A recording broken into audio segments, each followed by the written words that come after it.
this video of logistics and supply chain basics. In this video, you will learn about supply chain management in 5 minutes. We will see what is a supply chain, key components and flows of the supply chain, and what is supply chain management. So let's get started.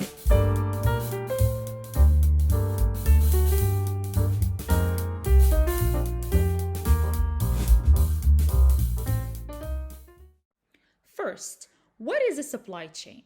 Let's take a look at this very simple example of a milk supply chain. As a customer, you go maybe every day to purchase milk or yogurt from a supermarket. Actually, for this milk to be available at the right time and right place for you, it goes through a long journey. It goes from dairy farms to storing the milk in a warehouse, then processing in a manufacturing facility, then to storage in multiple distribution centers, then transported to retailers like supermarkets to be bought by you and other customers. So a supply chain is a global network that produces and distributes goods and services from raw materials to end customers via information flows, product flows, and financial flows. It is a multi-level system that generally crosses the boundaries of several companies to coordinate the related flows. We have 5 key participants in every supply chain. 1. Suppliers. A supplier is a person or a company that sells a product or a service to another entity. The supplier can provide raw materials, components for assembly, energy, and so on. Some examples can be provided meat, electronic components, plastic, and so forth. 2. Producers. Producers, also known as manufacturers or service providers, are businesses that manufacture goods or services. Companies that process raw materials as well as companies that produce finished goods fall under this category. Besides, producers of finished goods assemble their products using components called sub-assemblies that are provided by suppliers. Examples can be producing necklace from gold, flour from wheat, phone from different components, and so on. 3. Distributors. Distributors, also known as wholesalers, are companies that buy inventory in bulk from producers and deliver it to customers in a bundle of related product lines.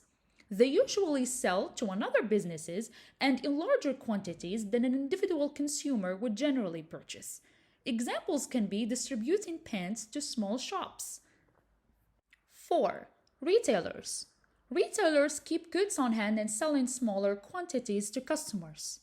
Retailers offer products and services to fulfill the needs of individual customers who purchase in small quantities.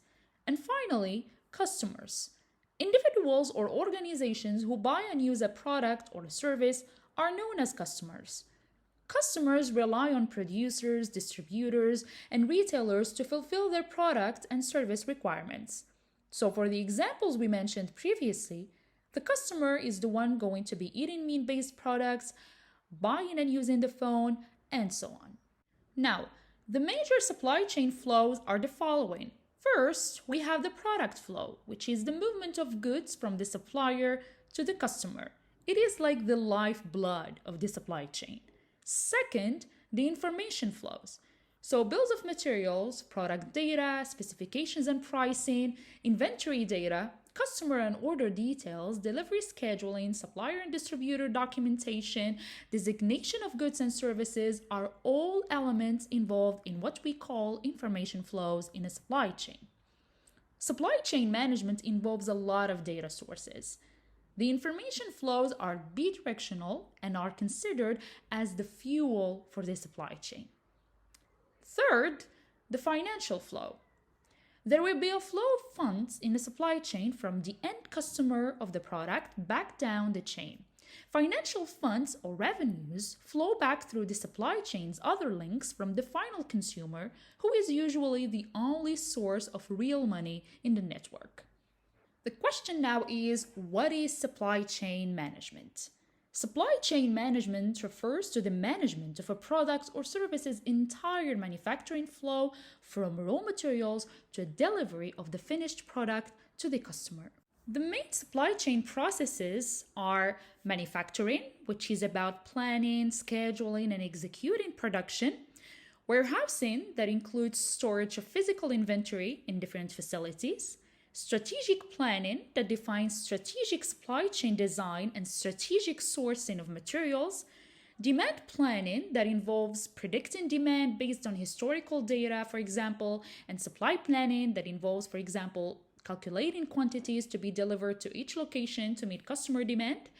Order fulfillment, that involves sales, order processing, and billing business process. Procurement, that is about purchase order processing, receipt confirmation, and invoice verification. And finally, transportation, planning and execution, and costing processes related to the distribution of products. This was a quick explanation of what is supply chain management. If you want to know more about each process of the supply chain, make sure to subscribe to get notified on my upcoming videos. If you want to know about logistics meaning, check out my video that explains logistics in less than 3 minutes.